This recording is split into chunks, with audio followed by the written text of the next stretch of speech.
Nah, ketika manusia memilih kafir, itu haknya. Maka Allah berikan kebebasan sepenuhnya kepada manusia yang memilih kafir untuk menjalani kehidupan ini semau dia, semau hawa nafsu dia. Allah berikan kebebasan sepenuhnya. Silakan baca di dalam Al-Quran atau di dalam hadis Rasulullah SAW. Tidak akan pernah kita temukan satu ayat, satu hadis di mana Allah mengatur kehidupan orang kafir. Orang kafir diberi kebebasan sepenuhnya, mau berbuat apapun di dunia ini. Tinggal dia harus menanggung resiko pilihannya itu di akhirat nanti. Tapi kepada mereka yang memilih beriman, hilang sudah kebebasan ini sepenuhnya. Karena seorang mukmin dia dituntut untuk Islam. Akar katanya adalah aslama, berserah diri. Yang beriman kepada Allah, dia harus menyerahkan dirinya sepenuhnya kepada Allah. Sepenuhnya dia siap untuk diatur hidupnya oleh Allah Subhanahu wa Ta'ala. Tanpa lagi dia mempergunakan akalnya untuk bertanya, mengapa Allah wajibkan saya berbuat ini, kenapa Allah haramkan saya melakukan ini. Kalaupun pertanyaan itu muncul dalam dirinya, maka keimanan dia akan menjawab, saya lakukan ini karena Allah perintahkan, dan saya tinggalkan hal ini karena Allah melarangnya. Itu jawaban seorang mukmin. Dia tidak akan berusaha mencari ilah hukum, alasan hukum, apa manfaatnya, apa hikmahnya. Karena keimanannya akan mengatakan, semua yang diperintahkan Allah pasti ada manfaatnya.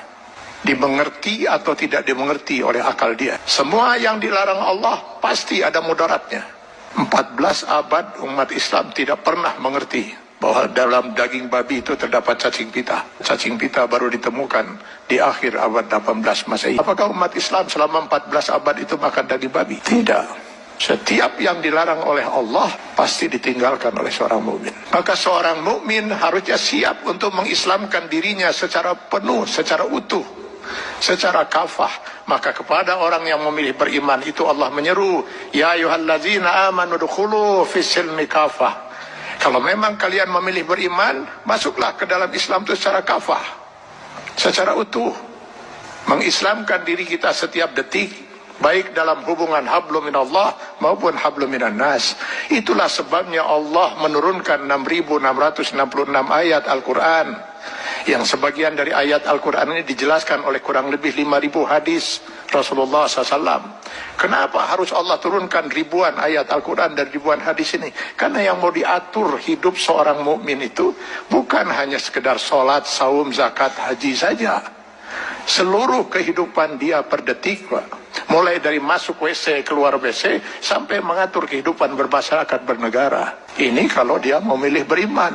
Kalau tidak mau diatur hidupnya, jangan milih beriman, milih kafir. Pada orang-orang yang berfaham sekularisme, liberalisme, yang ingin memisahkan agama dari kehidupan, saya sering mengatakan, kenapa repot-repot harus menolak sebagian aturan Allah? Pilih kafir, Anda bebas sebebas-bebasnya. Kalau memilih beriman, sudah hilang kebebasan itu.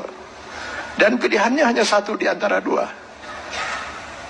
Memilih kafir atau memilih beriman. Memilih beriman konsekuensinya kita sudah harus Islam.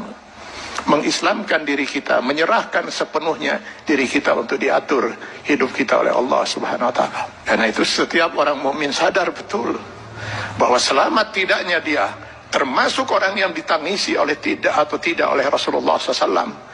Dia harus bisa mengislamkan dirinya setiap saat. Karena yang nanti akan dimintai pertanggungjawaban di yaumil akhir bukan hanya sebatas sholat, zakat, saum, haji saja, tapi seluruh kehidupan dia per detik.